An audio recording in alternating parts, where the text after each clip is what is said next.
굿모닝 에브리원 식금경제입니다. 오늘은 2025년 29-1 30일입니다. 한국경제신문 오늘자 체크해 보도록 하겠습니다. 자, 먼저 습관이 무섭죠. 자, 마켓 인덱스부터 보겠습니다. 코스피가 3,431, 뭡니까? 45포인트나 상승했습니다. 코스닥 846, 11포인트. 회사채 금리는 3포인트, 3.004. 급고점은 2.5, 상승했습니다. 2.9에서 3점으로 올라섰습니다. 회사채는 급고점. 환율은 1,398원, 좀 하락했습니다. 환율이 1,398원, 마이너스 13.70포인트가 하락했습니다. 자, 일면 보겠습니다. 첫 번째 기사가 네이버 파이낸셜과 두나무 빅딜 몸값이 네이버가 4조 7천억, 두나무가 14조입니다. 이번 주 주주들에게 기업가치 공제하고 교환 비율은 1대3 수준으로 결정. 양자 적정 몸값 놓고 아무래도 싸우겠죠. 논란이 예상됩니다. 자, 두 번째, 전산망 대란, 곳곳에 혼란, 복구는 20%도 안 됐다. 국정자원 화재발, 민원 스톱, 주민센터, 은행, 시민 불편 여전, 공무원 서류 수기 작성, 비상체계, 정부는 1등급 업무, 1등급 업무 살짝 복구했다고 하는데, 말씀드렸죠. 예. 8만 대장경 만들 때 네 곳에 보관했듯이, 그건 좀 다른 측면이지만은, 앞으로 이런 일이 없을 거라고는 뭐 확신할 수 없겠죠. 예. 따로 백업해두는 아니면 예비장치를 외부 공격에도 막을 수 있는 안전한 곳 하나 더 마련하는 게 좋지 않을까, 이런 개인적 생각을 해보았습니다. 자, 세 번째는 서울시가 2031년까지 31만 가구 공급하겠다는 것이죠. 예, 정비사업을 18.5년에서 12년으로 단축하겠다는 내용이고요. 예. 정부와 지방자치단체와 정부가 같이 맞물려서 정책이 꾸준하게 이루어가는 게 바른데 모르겠습니다. 꾸준하게 될지. 어쨌든 12년으로 18년에서 단축하고 31만 가구를 서울시에 공급하겠다. 이것도 이제 개인적인 생각인데 층고죠. 층을 높이는 거, 한정된 토지에 층고를 높이는 게 중요합니다. 여러 가지 이제 문제가 따라서 지금 현재 높이 제한이 있는데, 고도 제한이 있는데, 이것도 높여갈 수 있는 그런 방안을 찾아보는 것도 주택 해결에 큰 역할을 할 것이라고 생각합니다. 네 번째는 2천만 엔지니어가 996 근무, 오전 9시부터 오후 9시까지 주 6일이 뭡니까? 2천만 엔지니어가 996 근무, 오전 9시부터 오후 9시까지 주 6일. 중국이 로봇 쏟아낸 비결이라고 합니다. 휴머노이드 제피한 중국 스타트업 워크홀리 기술 축적 시간 단축했다는 오전 9시부터 오후 9시까지 근무했다고. 그 월특이라 일 중독이죠. 일 중독에 빠져서 6일 동안 해서 중국이 로봇 굴기를 쏟아낸 비결이라고 이렇게 얘기하는데요. 네. 그렇습니다. 가장 크게 이제 미래 에셋 이렇게 따져봅니다. 좀 관심 긴 뉴스이기 때문에 요거만, 나머지는 뭐 아직 양사 1대3 주식 교환 밑그림을 그렸지만 주주가 받아들이는 게 문제죠. 네이버 파이낸셜과 두나무 기업 가치를 보겠습니다. 기업 가치를 나름대로 이렇게 4.7조 원, 14조 이렇게 나왔습니다. 송치영 두나무 회장과 이혜진 네이버 이사회 의장 이렇게 나왔습니다. 주식 교환 전 지분율 이렇게 따져서 보겠습니다. 관심 있는 분은 주식을 갖고 있거나 코인을 갖고 계신 분들은 한번 관심을 갖게 되겠습니다. 최대 주주가 송치영 의결권 일부 네이버에 넘긴다. 이혜진 네이버 이사회 의장은 네이버를 전문 경영에 맡기겠다. 결과적으로 송치영에게 맡기겠다. 이런 좀 약간 참 마인드가 좀 다른 듯해요. 자식들한테 넘기는 것보다 전문적으로 전문 경영인을 네이버에 차기 CEO로 만들겠다, 이런 생각인 것 같아요. 네. 뚱땅이라서 얘기지만은 손정희도 마찬가지죠. 손정희도 딸만 둘인가 그랬습니다. 그런데 딸 아들을 떠나서 좀 자기 서포트뱅크의 차기 리더를 많이 발굴하는 데 노력하고 있죠. 이런 부분에서 어떤 생각이 듭니까? 그동안 일구었던 것들이 하루아침에 망가질 수도 있습니다. 그에 대비해서 철저하게 자기의 뭐 인사 유명이라고도 할 수 있겠죠. 사람 죽어서 이름을 남긴다, 사람은 죽어서 회사를 남긴다, 이런 측면도 있지만 그런 마인드를 가진 것 같아요. 네. 네이버 파이낸셜 두나무 품고 본격 상장 나설 것이라고 합니다. 네. 아날로그로 돌아간 정보라고 합니다. 출장 기록, 근무 기록 일일이 손으로 작성한다. 네. 아날로그, 디지털에서 아날로그로 오는 것 같습니다. 50년 전 역행한 부추행정, 대책 마련이 되겠죠. 네. 데이터 이게 이제 문제죠. 데이터 센터가 0.1초만 멈춰도 재앙이다. 안전 보안에 빠진 정부 AI 드라이브랍니다. 매도 멈춰 맞는 게 낫겠죠. 좋은 시그널이 될 수 있습니까? 그리고 우리 전통적으로 불이 난 장사집은 가게는 흥한다는 말이 있죠. 예. 미리 이렇게 불도 뭐 생각하기 나름이죠. 전화위복이 될 수 있도록 미리 이 데이터 센터 나서 철저한 준비를 해서 진짜 데이터 나중에 데이터 센터는 0.1초만 멈춰도 재앙이라고 하는데 철저하게 대비할 수 있는 또 계기가 될 수 있는 것이죠. 자, 샤오미 엔지니어 수십억 포상하고 있습니다. S급 인재에 속한 기업들 통째 인수하고 있습니다. 중국이 이어서 혁신 출발점은 사람이다. 빅테크 인재 확보 전쟁에 났습니다. 파격 보상하는 샤오미. 매년 최고 엔지니어를 선정해서 14억 보너스 동기부여를 주고 있습니다. 핵심 인재의 주식 인센티브까지 이렇게 주어지고 있습니다. 대단하죠. 두 번째는 알리바바는 AI 인재에 올인하고 있습니다. 신입 70%가 AI에서 분야에서 뽑았고 경쟁사의 인재 안 뺏기려 대졸 예정자 입도 선매하고 있습니다. 예정자까지 취업을 확정시켜서 뽑았던 것이죠. 입도 선매. 입도 선매가 그거죠. 3번. 입사한 순간부터 경쟁, 전문가가 되려면 돈, 명예, 보장, 996 근무는 자연스러워. 확실히 나올 수밖에. 오전 AM 9시부터 오후 PM 9시까지. 12시간 근무입니까? 12시간 근무인데 근무보다 회사 생활이 12시간이죠. 식사 시간 제외하고 한 10시간 이상 근무하는 듯한 그렇습니다. 이게 공산주의에서만 가능한 일 같습니다. 시진핑 리치안 공산당 수뇌부는 테크노크라트 기술 관료라고 합니다. 시진핑 그다음에 리치안 고위직 75명의 절반이 공대 출신이라고 합니다. 이런 게 있었군요. 지금 우리는 의대 치중이죠. 의대. 공대는 우리 한국은 지금 의대 어떻게 하든지 의대 자녀들 보내려고 하고 있습니다. 많은 모든 똑똑한 친구들이 의대만 가려고 하죠. 일부에서는 지금 공대 갈 기회다. 좀 늦었다 싶지만 지금 절호의 찬스가 공대만 가는 것이 자녀들한테 미래 보장이 된다. 합리적인 추론할 수 있죠. 의대 같은 경우는 지금 AI 원격 로봇도 많이 생기고 또 그렇죠. DNA도 다 분석이 되는 것이고 그렇습니다. 의외로 의대 쪽에서 이제 우리나라는 의사배가 카르텔이 세기 때문에 의대 정원 증가도 안 되고 어떤 새로운 강력한 압력 단체죠. 하지만 의료 기술이 발전한다 그러면은 아무래도 의사의 어떤 글쎄요. 한번 깊게 생각해 보시면 공대 같은 건 무한하죠 앞으로. 그래서 공대 쪽으로 갈 수 있는 절호의 기회이다. 앞으로를 본다면 공대가 더 이게 이제 중국에서 이렇게 보이는군요. 참 실용적인 중국을 다시 보게 되는 그런 계기가 된 것 같아요. 테크 굴기 떠받치는 대륙의 공대 열풍이라고 합니다. 이 부분에 대해서도 참 생각을 좀 많이 해야 되지 않을까 하는 것입니다. 연봉 전국 98% 이공계획 공산당 전략 구조적 변화가 있습니다. 오전 5시 35분 기상 6시에서 6시 시 수업 및 자습 오후 10시 10분에 취침 중국 최고의 기술학교라고 합니다. 우리도 민족사관학교 이런 게 있었죠. 지금도 있는지 모르겠습니다만 이 부분에 대해서 한번 굴기를 떠받치는 태클을 떠받치는 대륙의 공대 열풍이랍니다. 자, 129만 중국 유럽파 미국 빅테크 관두고 귀국 러시 지금 트럼프의 작용에 반작용 역할을 하고 있는 거죠. 중국이. 중국 과학자 연구원 정부 러브콜에 유턴하고 있습니다. 정부에서 너네들 잘해줄게. 미세 교육관 비율은 작년 대비 75%. 와, 75%는 거의 뭐 100%보다도 작년 대비해서 그렇죠. 비율이 전체가 아니라 증가되고 있다는 점. 비자 걱정 없이 연구, 외국인 인재도 중국행이라고 합니다. 1억 위안 190. 뭐 지난해 야호 순위 오픈 AI 고용 연봉에 텐센스를 옮긴다는 소식이 글로벌 테크에 발칵 뒤집혔답니다. 1억 위안 195를 주겠다. 자, 직원 90%가 박사급 드림팀이라고. 90%가 박사급 드림팀. 창업 2년 갤봇 단숨에 로봇 최강자로 이렇게 등극할 수밖에 없습니다. 다른 직관을 한 다른 휴머노이드가 기업 갤봇 개발한 GI 니트 상의를 개고 있어요. 다름질이 아니군요. 팔끝에 달린 직계형 그리퍼는 금속부터 유리장까지 사물의 강도와 형태에 맞게 힘을 조절한다. 유리장까지. 그렇습니다.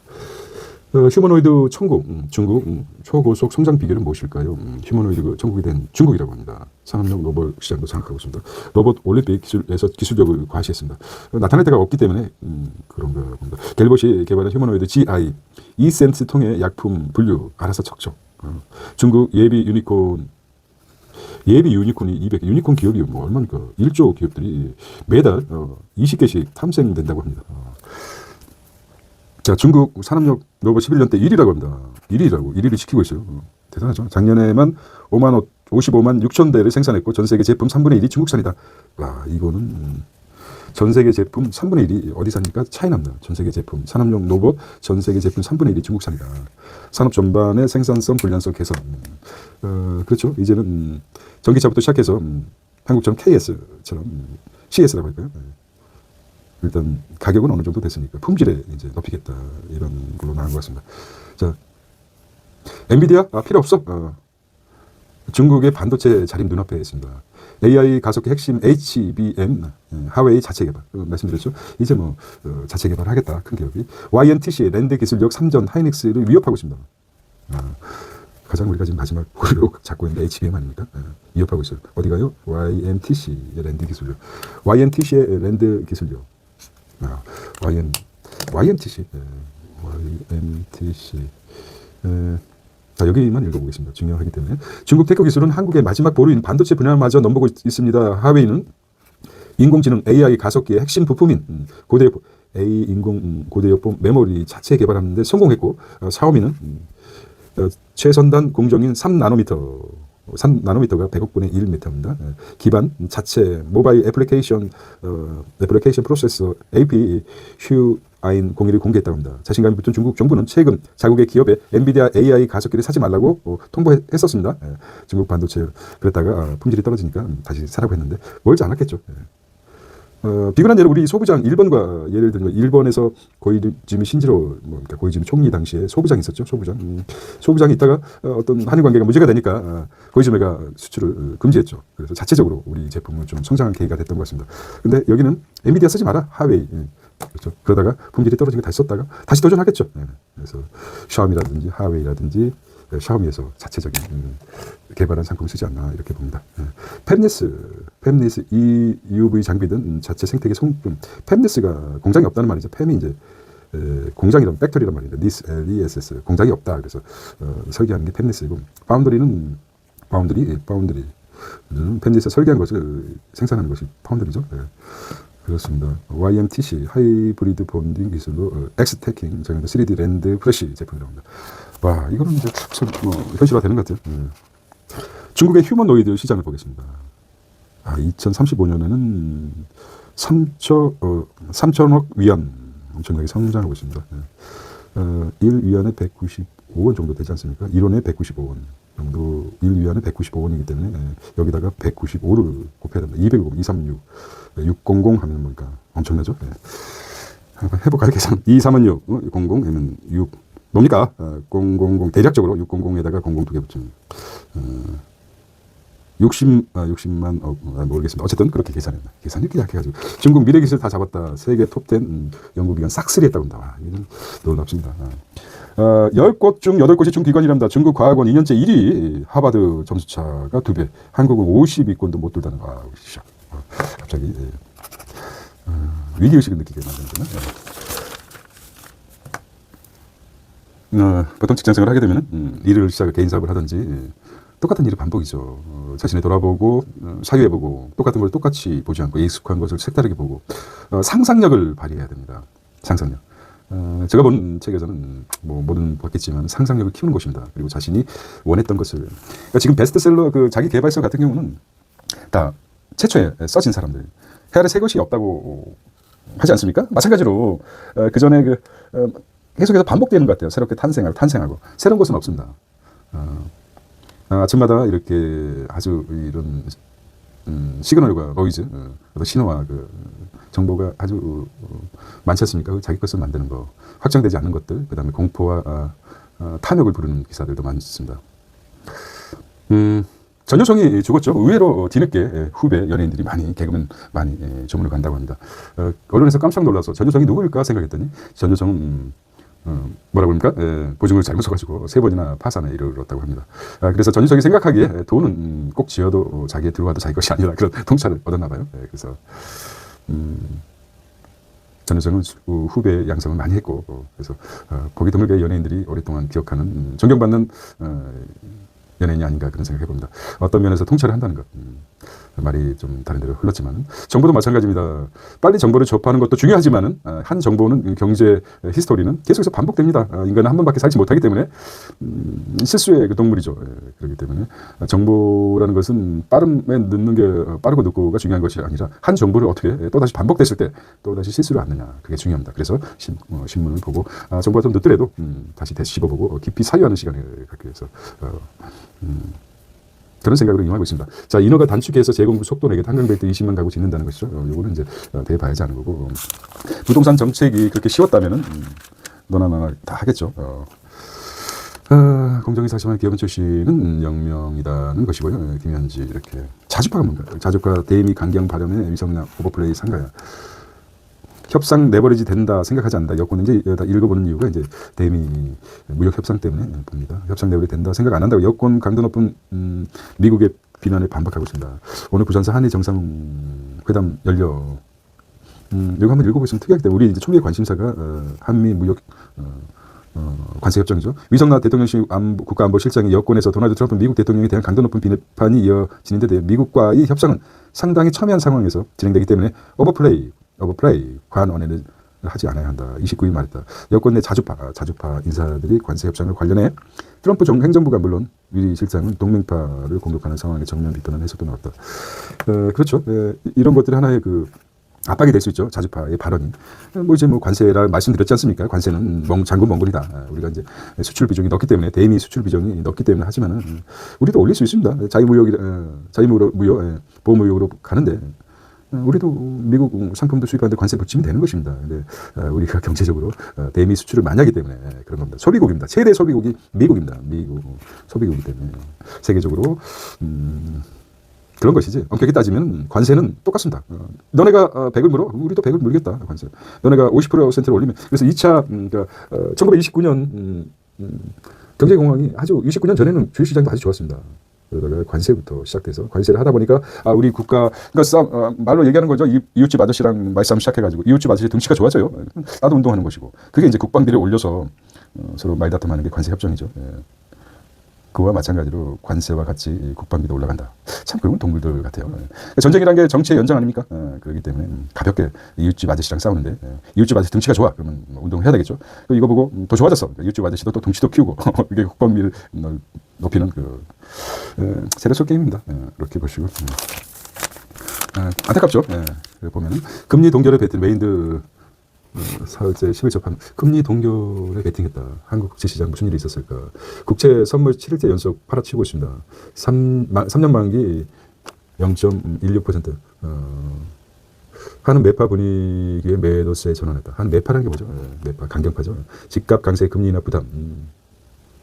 자, 여동치는 환율 이달 14원 하락했습니다. 10월 금리 동결 가능성 커져 일각선 올해 금리 인하 어렵다. 이렇게 예측하고 있습니다. 이것도 시그널이죠. 볼까요? 쉽게. 만기 국채가 왜 올라갈까요? 국채 금리가 올라간다는 것은 어떤 의미입니까? 잘 안 사니까 올라가겠죠. 이자를 넓혀줄 테니까 많이 매수해라. 그런 의미겠죠. 그래서 핵심 보겠습니다. 요거부터 읽고요. 7거리 연속, 요거 이제 금리 인하 베팅입니다. 매물 폭탄이 나왔습니다. 금리 인하 내년으로 미룰 수도 있다는 것 때문에,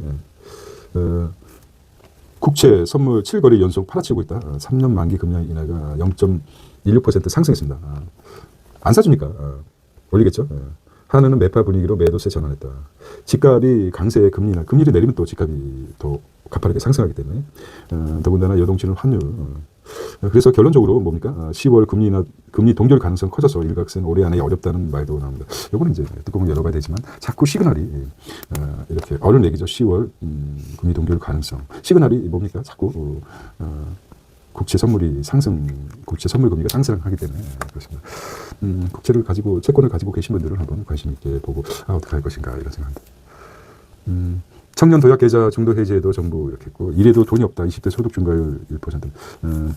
10년 세대별 실질 이것도 중요합니다. 한경협 10년 실질 소득 분조 비정규직 늘고 외식비 상승 고용의 질은 높이고 물가 주거비가 크죠. 주거비 대도시 주거비 뭐 따로 대도시의 주거하게 주거비도 크고 외식도 그렇고 전혀 뭐 모을 틈이 없어요. 그리고 워라밸 풍토도 있고 막 이래서 돈은 벌지만은 모으지는 못하고 있다. 그렇습니다. 기온 35도 넘어가면 지갑을 닫는다. 날씨의 소비 성향 보고서 제출했습니다. 월드 뉴스입니다. 금융 때는 소니 엔터테인먼트 종합상사로 변신하겠다. 소니 파이낸셜 도쿄 증시 분리상장하겠죠. 금융 떼고 엔터에 집중. 탈 일렉트릭으로 부활하겠다는 것이죠. 핵심만 보겠습니다. 엔터 부분은 7년간 1조 7천억 엔 투자했습니다.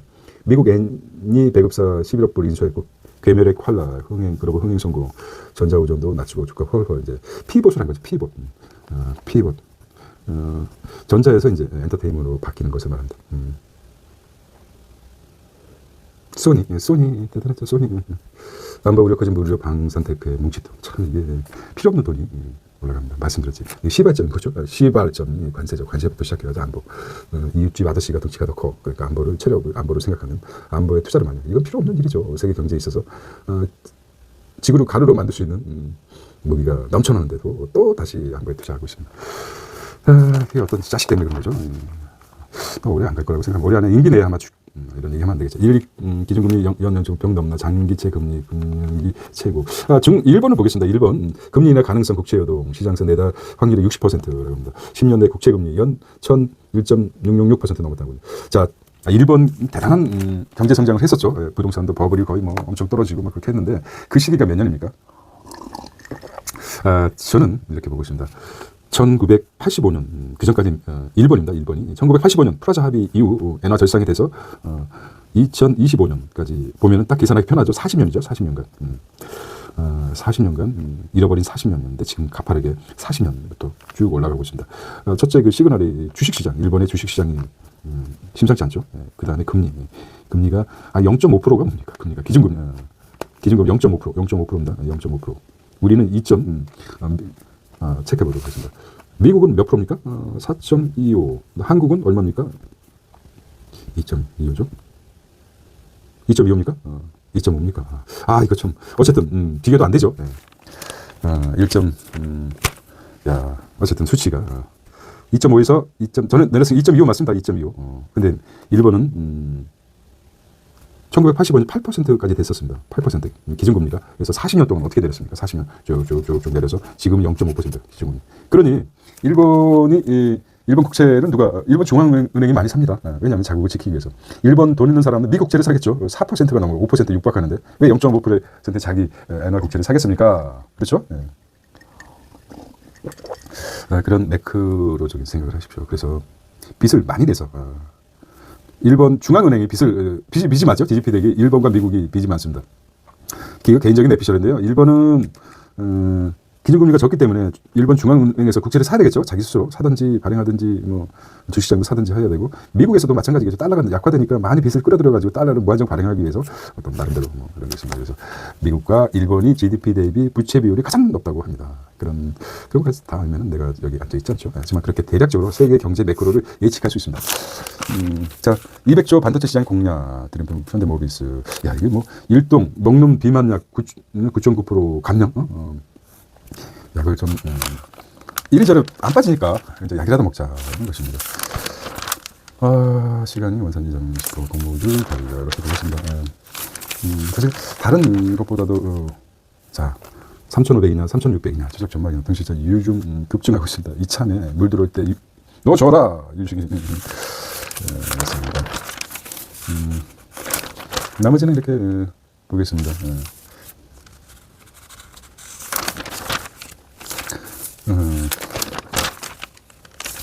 오늘 기분 좀 자, 이거 한번 이자 많이 내는 게 신용 없이는 당연히 할 겁니다. 소득 아닌 상환 능력이 금리를 좌우한다. 은행 돈 안 갖고 떼어먹는 확률 계산. 신용도 높은 사람에겐 낮은 금리 적용. 소득 적을지라도 재택 갚으면 신용도가 올라간다. 저소득자 무차하게 되죠. 여기 이제 상환 능력을 비례해서 데이터가 나온 것 같습니다. 상환 능력이 있느냐 없느냐. 이건 이제 생글생글해서 나올 것 같아요. 부당하게 보는 게 입 동동. 이 사람들은 죽어서 입만 동동 뜰 것입니다. 그래서 입 동동이 일본도 이렇게 나옵니다. 자, 지역 발전의 역사 1번의 교훈이고 피지컬 AI 이렇게 나. 자, 배터리 리스크 극복에 모빌리티 첨단 산업 상패 달렸다. 리튬 배터리 산업 필수제 위험하다 포기 못해. AI 데이터 불나면 자율주행 로봇 멈춰. 안전 메뉴 지키는 혁신.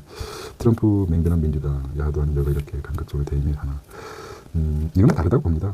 지금 뭐 베센트라든지 외부에서 뭐 이렇게 하는데 여론이죠 여론. 아직도 이거는 좀 개인적 생각이 다르다고 봅니다.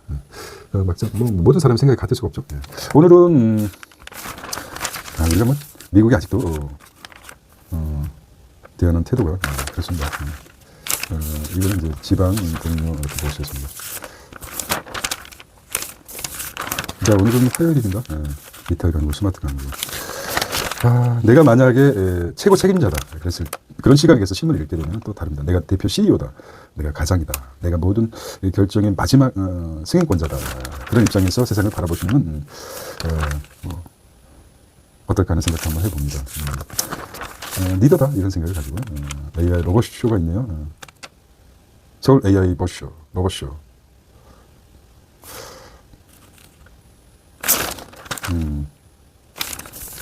자, 오늘은 9월 30일 화요일입니다. 자, 며칠만 이틀만 일하면 뭡니까? 그렇습니다.